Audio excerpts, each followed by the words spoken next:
माताओं बहनों को खूब आगे बढ़ना चाहिए। नारी को खूब आगे बढ़ना चाहिए। नौकरी करे, पढ़ लिख करके अपने माँ बाप का नाम रोशन करे। और वास्तव में अब पहले जैसा जमाना नहीं है। हमारे भारत की माताएं बहनें बड़े बड़े ऊंचे पदों को संभाल रखी है।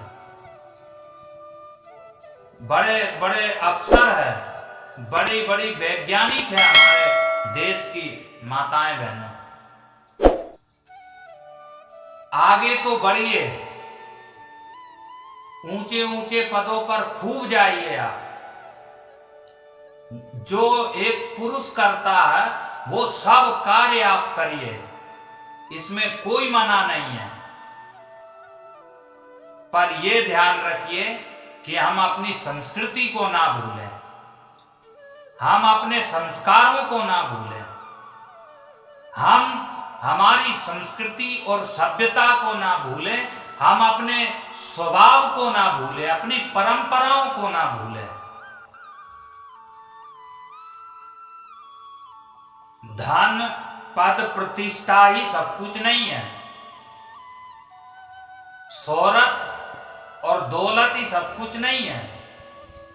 संस्कार भी है कुछ, धर्म भी कुछ है, नैतिकता भी कुछ है, सदाचार भी कुछ है। इन सब नियमों का आप पालन करिए।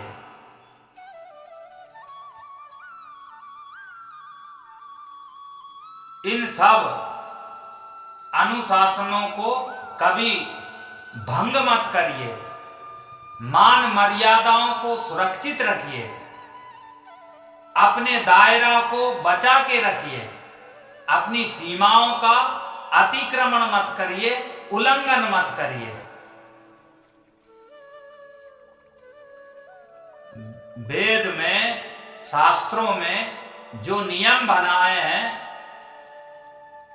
भारतीय नारी के लिए, माताओं बहनों के लिए, उनका अनुसरण करिए। अरे आप सीता, सावित्री, अनसुईया के वंशज है, वो आपके पूर्वज थे। उस धरती पर, उस संस्कृति में आपने जन्म लिया है। उस गौरव को खंडित मत होने दीजिए, अखंडित रखिए, बरकरार रखिए। आप झांसी की रानी मीराबाई, पद्मावती, मदालसा, गार्गी, अरुंधति, इनको अपना आदर्श बनाइए। सिनेमा जगत में नाचने कूदने वाली, अंग प्रदर्शन करने वाली, अश्लीलता परोसने वाली समाज में उन सबको आप नजरअंदाज करिए, उनका अनुसरण मत करिए, उनके जैसा बनने की कोशिश मत करिए। अपनी शीलता का, अपने चरित्र का ध्यान रखिए, संभाल के रखिए।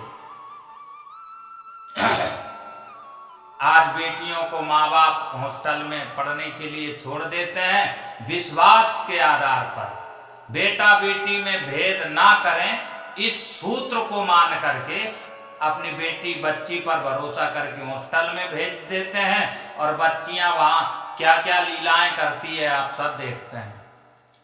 कोई सिगरेट पी रही है तो कोई अपने बॉयफ्रेंड के साथ दिन भर घूम रही है, कोई दारू पी रही है, कोई बार में जा रही, कोई पार्क में क्या क्या अभद्दे, अश्लील और गंदे गंदे दृश्यों को दिखा रही है।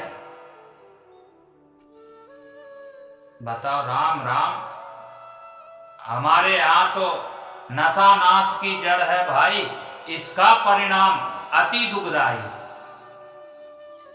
पुरुष को तक नशा करने के लिए मना किया गया है शास्त्र में।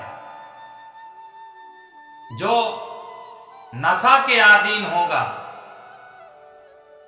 जो मदिरा का पान करेगा, वो भगवान का भजन कभी नहीं कर सकता है, और ना ही उसका वो भजन सिद्ध होगा, सफल होगा। और आज लड़कियां दारू पी जाती है, शराब पी रही है, सिगरेट पी रही है, गुटखा खा रही है, रजनीगंधा खा जाती है, बोलो छोटे छोटे शरीर पर कम कपड़े पहनने लगी है। इतना भी हावी मत होने दीजिए पाश्चात्य संस्कृति को अपने ऊपर। बचिए इस कुप्रथाओं से, बचिए इन दुष्प्रवृत्तियों से, इन बुरी आदतों से, इन प्रदर्शनों से, इन प्रलोभनों से, इस चकाचौंध से और इस दिखावे से बचिए। संस्कार और स्वभाव महत्वपूर्ण है। आप अपने स्वभाव का प्रदर्शन करिए, अच्छे स्वभाव का, अंगों का नहीं। आप वो खाइए जो खाने के लिए हमारे ऋषि मुनि महात्मा कहते हैं, वो खाइए। और आप जो है कुछ भी खा जा रहे हैं, जो मन में आए, जो जी में चाहे, ढेका ढेकी कर रहे हैं। इस ढेका ढेकी में इतने उलझ गए हम, इतने आदीन हो गए इस ढेका ढेकी के, कि सामने वाला जो करे हम भी वैसा ही करने लगे। ये गलत है, ये गलत है। इन रास्तों को त्यागिए। माँ बाप को रोना ना पड़े, माँ बाप को पश्चाताप ना करना पड़े, पछतावा ना हो उनको। और बेटी हमारे है ऐसा गौरव करे, ऐसे ऐसे कर्म करिए, ऐसी बेटी बनिए कि पिता का सीना हमेशा चौड़ा रहे और सिर हमेशा ऊंचा रहे। घमंड से गर्व करे कि मेरे बेटी है, मैं बेटियों का बाप हूं, ऐसा मान के जिए। ऐसे ऐसे क्रियाकलाप करिए। ये जिम्मेदारी है आपकी, ये दायित्व है आपका। कोई बिगड़ रहा है, कोई बिगड़ रही है, तो आप वैसा मत बनिए। अच्छाइयों का अनुसरण करिए, बुराइयों को छोड़िए, अपने से श्रेष्ठ से दोस्ती कीजिए। और जो हम करने के लिए गए हैं हॉस्टल में, जो पढ़ने लिखने गए हैं, उस लक्ष्य को मत भूलिए, उस दायित्व को मत भूलिए, उस मंजिल को मत बिसराइए। पढ़ लिख करके आप कुछ करके दिखाइए, माँ बाप को खुश रखिए।